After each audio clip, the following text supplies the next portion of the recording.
लहरों से डरकर नौका पार नहीं होती, कोशिश करने वालों की हार नहीं होती।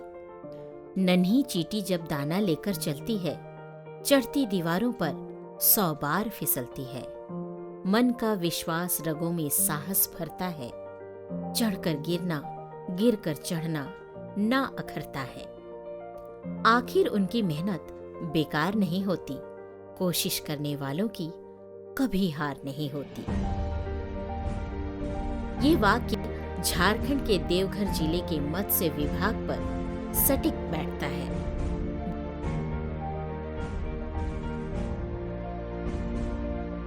इस जिले में राजस्व जो जलकर है, हमारे मत्स्य विभाग के अंतर्गत जो जलकर है, करीब 4,385 हेक्टेयर का जल क्षेत्र है।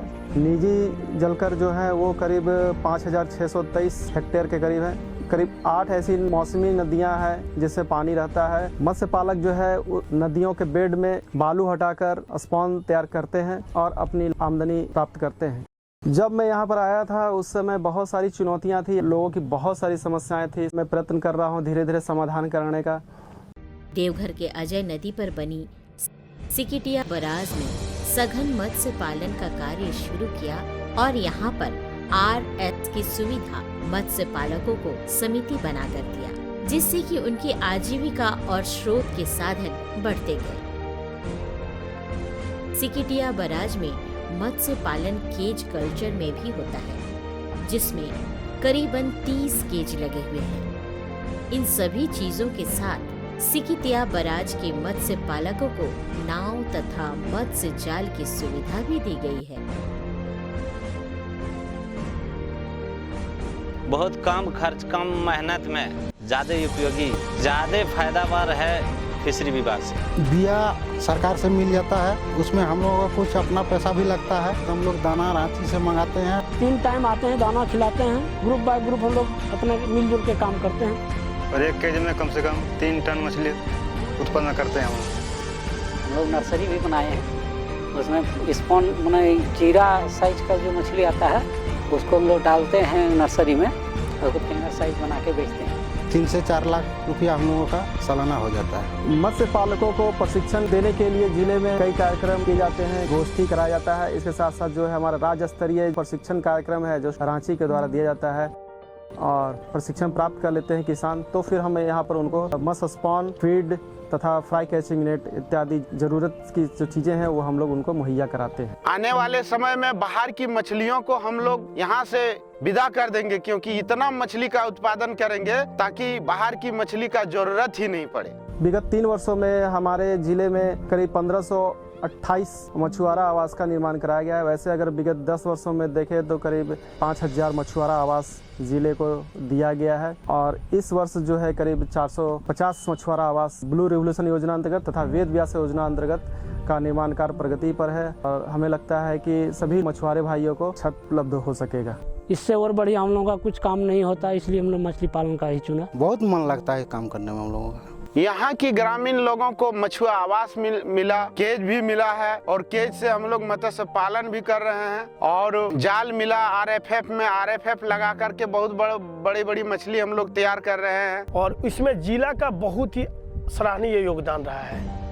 देवघर जिले में कुछ सफल मत्स्य पालक है, जैसे अमित कुमार है और वकील प्रसाद यादव हैं। बहुत सारे लोग जो हैं वो काफ़ी आगे बढ़े हुए हैं और उनकी करीब सालाना इनकम जो है करीब 5 से 10 लाख रुपए तक है। झारखंड राज्य जिसकी भौगोलिक स्थिति ऐसी है कि यहाँ पानी की कमी सालों साल कई क्षेत्रों में रहती है।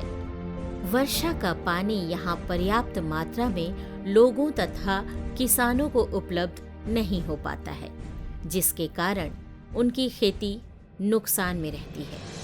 ऐसे में RS द्वारा मत्स्य पालन की विधि यहाँ के लोगों के लिए वरदान साबित हुई है और अमित जी ने उसे धरातल में उतारकर एक उदाहरण प्रस्तुत किया है। हमारे यहाँ एक रिसर्कुलेटरी एक्वाकल्चर सिस्टम लगाया है जो कि भारत सरकार और झारखंड सरकार के सौजन्य से अनुदान पर लगा हुआ है। इसमें 50 लाख का एस्टिमेटेड कॉस्ट था, जिसमें 20 लाख रुपया हमको अनुदान मिला है, 30 लाख रुपया स्वयं लगाया है। कम पानी में ज़्यादा से ज़्यादा मछली पालन का इसमें कार्य होता है। हाई डेंसिटी में मछली का पालन होता है। वर्तमान में अभी इसमें 60,000 पंगेसियस मछली का पालन हो रहा है। आरएस जो दिया गया है अमित जी को, ये झारखंड में 4 जगहों पर दिया गया था। सब प्रथम जो है देवघर जिले में ये कंप्लीट हुआ है। देवघर सबसे अग्रगणी रहा है आरएस के निर्माण में। और आज वह एक सफल मत्स्य किसान के रूप में निकलकर राज्य तथा राष्ट्र भर में बाहर आए हैं। अमित जी ने आरएस विधि से मत्स्य पालन की सफलतापूर्वक ट्रेनिंग उत्तर प्रदेश के लखनऊ शहर में की। झारखंड में होता क्या है कि ट्रेडिशनल मछली पालन होता है। ट्रेडिशनल से ये बिल्कुल अलग है। ये हाई टेक्नोलॉजी है जिसमें सघन मत्स्य पालन का कार्य किया जाता है। लगभग अभी 8 कल्चर टैंक बना हुआ है जिसमें मछली का पालन हो रहा है। 4 है उधर बायो फिल्टर, सेटलिंग टैंक, सम टैंक जिसमें वाटर का फिल्ट्रेशन होता है। क्योंकि एक ही पानी को बार बार यूज करना है, अमोनिया, नाइट्रेट, पीएच, टीडीएस ये सब को मेंटेन करना होता है। उसके साथ साथ डिजॉल्व ऑक्सीजन भी एक बहुत बड़ा रोल इसमें अदा करता है। उसके लिए हम लोग ऊपर से एरिएशन देकर डिजॉल्व ऑक्सीजन को मेंटेन करते हैं। एक साइकिल में आपका 40 लाख मछली का प्रोडक्शन आप कर सकते हैं। इसमें जानकारी के अभाव में बहुत सारी परेशानियां होती रही। उस परेशानी को दूर करने के लिए हमने विभिन्न प्रकार के उपाय किए, फिर अब सही तरीके से काम कर रहे हैं। और झारखंड जैसे स्टेट के लिए ये बहुत ही अच्छा और यूनिक चीज़ है।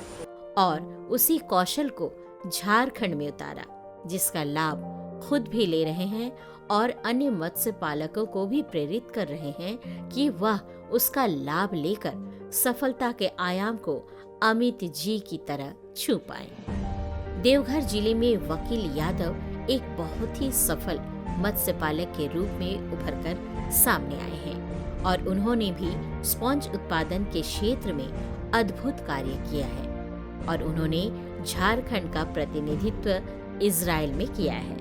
सबसे पहले मेरा मुख्य व्यवसाय खेती था। योजना बनाओ अभियान जब चला था उसमें हर एक गांव में एक युद्ध स्तर पर डोभा निर्माण का कार्य हो रहा था। तो हमने भी 5 से 6 डोभा का निर्माण कराया और अभी टोटल मेरे पास 8 डोभा हो चुका है और 8 डोभा में हम मछली बीज उत्पादन का काम करते आ रहे हैं। पहले उनका आर्थिक स्थिति उतनी अच्छी नहीं थी, लेकिन मत्स्य विभाग से जुड़ने के बाद वे काफ़ी आगे बढ़ रहे हैं। साथ साथ अपने साथ करीब 30 से 40 गांव के पंचायत जो है उसमें वो मछली पालन का जिम्मा लिए हुए हैं। लोगों को प्रेरित करते हैं और अपना जो बीज है उन तालाबों में वो संचित करते हैं। एक्चुअली पहले ये मुझे पता नहीं था कि छोटा डोबा में मछली पालन हो सकता है। पहले हम जान रहे थे कि नहीं, मछली पालन करने के लिए हमको सदाबहार तालाब चाहिए, बड़ा तालाब चाहिए, जो मेरे पास था नहीं।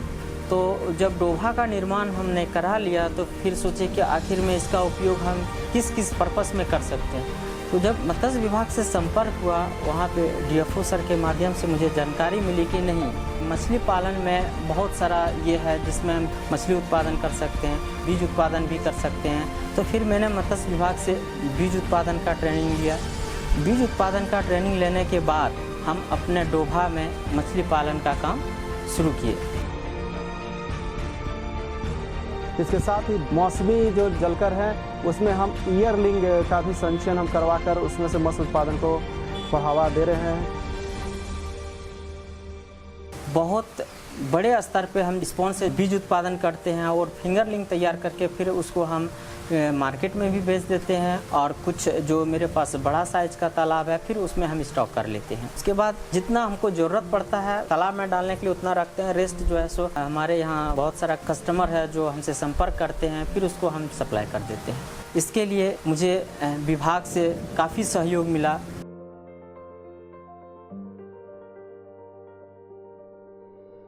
इसमें मैनेजमेंट का बहुत बड़ा रोल है। यदि आप सही तरीके से मैनेजमेंट करते हैं तो आपकी मछलियां बिल्कुल स्वस्थ रहेगी, सही रहेगी। क्योंकि हाई डेंसिटी में मछली का पालन होता है तो हम लोग को सबसे पहले ध्यान देना पड़ता है कि फीडिंग का। यदि मछलियां सही तरीके से फीडिंग कर रही है तो इसका मतलब है कि मछली आपका सही है, बीमार नहीं है, वो उसमें किसी प्रकार की बीमारी आने की संभावना नहीं है। यदि बीमारी आने की संभावना रहती है तो आपका फीडिंग 3-4 दिन पहले से जो है मछलियाँ बंद कर देगी या कम कर देगी। तो उससे आप समझिए, फिर वाटर टेस्टिंग कीजिए। हमारे यहाँ चूँकि रेगुलर बेसिस पे वाटर टेस्टिंग होता है, इसलिए वो सारी समस्याएं पहले होती थी। जब जानकारी हमें नहीं थी, अनुभव नहीं था, तो उस समय वो सब परेशानियां होती थी। अभी चूँकि इसके बारे में सारी जानकारी हमको हो गई है, वर्तमान में उस प्रकार की कोई समस्या नहीं होती। मत्स्य विभाग की तरफ से देवघर जिला में करीब 8 पोर्टेबल हैचरी का निर्माण कराया गया है, जिसमें स्थानीय स्तर पर लोगों को मत्स्य स्पान उपलब्ध कराने का काम किया जा रहा है। और इसके साथ साथ हमारे यहाँ मत्स्य विपणन के लिए भी बहुत सारी काम किए गए हैं। पिछले वर्ष हम लोगों ने पिकअप वैन का वितरण किया था, 4 ई रिक्शा का वितरण किया था, 2 ऑटो रिक्शा का वितरण किया था। इसके साथ साथ जो खुदरा मछली विक्रेता हैं उनके लिए स्थानीय स्तर पर कटिंग टूल्स और वेइंग बैलेंस इत्यादि उन लोगों को दिया जाता है, ताकि वे हाइजेनिक कंडीशन में अपनी मछलियों को बेच सकें। मछली पालन में रिसर्कुलेटरी एक्वाकल्चर के अलावा हमारे पास 2-3 तालाब भी है, जिसमें कि मछली पालन का कार्य उसमें भी किया जा रहा है। उसमें INC ब्रीड का मछली है, इंडियन मेजर कार्प, कतला है, रेहू है, मृगल है, उस सब का जो है सो हम लोग तालाब में करते हैं मछली पालन। मार्केटिंग में इसमें कोई समस्या नहीं, क्योंकि मार्केट इसका ऑलरेडी बना हुआ है। मछली पालन एक ऐसा व्यवसाय है, इसका मार्केट आपको खोजने के लिए कहीं दूर नहीं जाना पड़ेगा। आपके अगल बगल में इसका मार्केट है, बहुत ज़बरदस्त मार्केट है। इसमें मार्केटिंग की कोई समस्या नहीं है, सिर्फ प्रोडक्शन में ध्यान देना है। प्रोडक्शन में आदमी ध्यान देगा तो मार्केटिंग में कहीं कोई समस्या नहीं है इसकी। RS मछली पालन के अलावा हमारे यहाँ बैकयार्ड में मुर्गी पालन का कार्य होता है, जो कि कड़कनाथ मुर्गा है। 250 से 300 मुर्गा अभी हमारे पास तैयार है, उसका अंडा भी तैयार करते हैं। यहाँ हमारे यहाँ बतख पालन का कार्य होता है,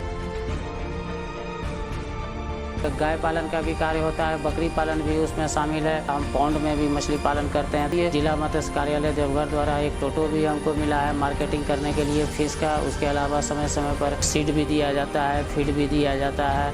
एक IoT दिया गया है वाटर को चेक करने के लिए। 19-20 में जो मछली उत्पादन हुआ था जिले का, वो करीब 8,700 मीट्रिक टन था, जबकि हमारा डिमांड जो है करीब 14,000 मीट्रिक टन का है। और इस वर्ष करीब 9,500 मीट्रिक टन का लक्ष्य रखा गया है, जो हम लोग जल्द ही उसको प्राप्त करने की दिशा में कार्य कर रहे हैं। इस तरह से मछली पालन में हम आगे बढ़ रहे हैं।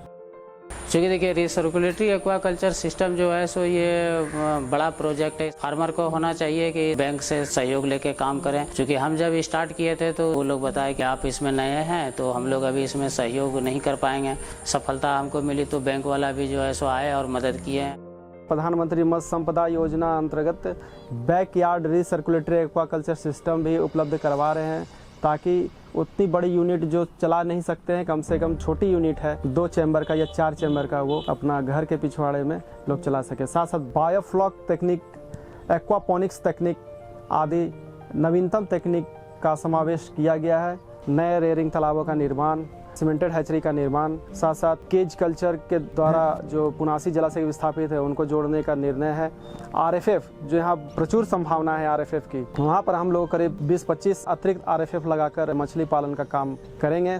सबसे पहले मैं जिला मत्स्य कार्यालय देवघर और कृषि विज्ञान केंद्र सुजानी को इसमें मदद करने के लिए धन्यवाद देना चाहता हूँ। जहाँ से ये सारे स्कीम का इम्प्लीमेंट होता है, वो उन लोगों के सहयोग से इतना सारे हम कार्य किए हैं और आगे बढ़े हैं, इसलिए उन लोगों का बहुत बहुत शुक्रिया और धन्यवाद। परिवार वालों का सहयोग भी ठीक है, समाज का भी सहयोग ठीक है, जिला प्रशासन की तरफ से भी सहयोग किया गया, इसमें सबका सहयोग है, इसलिए उन लोगों को भी इसमें बहुत बहुत धन्यवाद। और हम शुभकामना देते हैं मत्स्य पालकों को, और यहाँ के जो बीज उत्पादक है वे अपना काम बखूबी करें, और कोई भी दिक्कत हो वो जिला मत्स्य कार्यालय से संपर्क करें। और हमें लगता है कि आने वाले दिनों में नीली क्रांति में एक मील का पत्थर साबित होगा। देवघर के मत्स्य विभाग ने लगातार सफलता के नए दास्तां को गढ़ा है। साथ ही मत्स्य पालकों की भी भरपूर मदद की है, जिससे वो लगातार आगे बढ़ते जाएं और देवघर के मत्स्य विभाग की ये सफलता मत्स्य उत्पादन में हो रहे बढ़ोतरी के रूप में सामने आ रही है।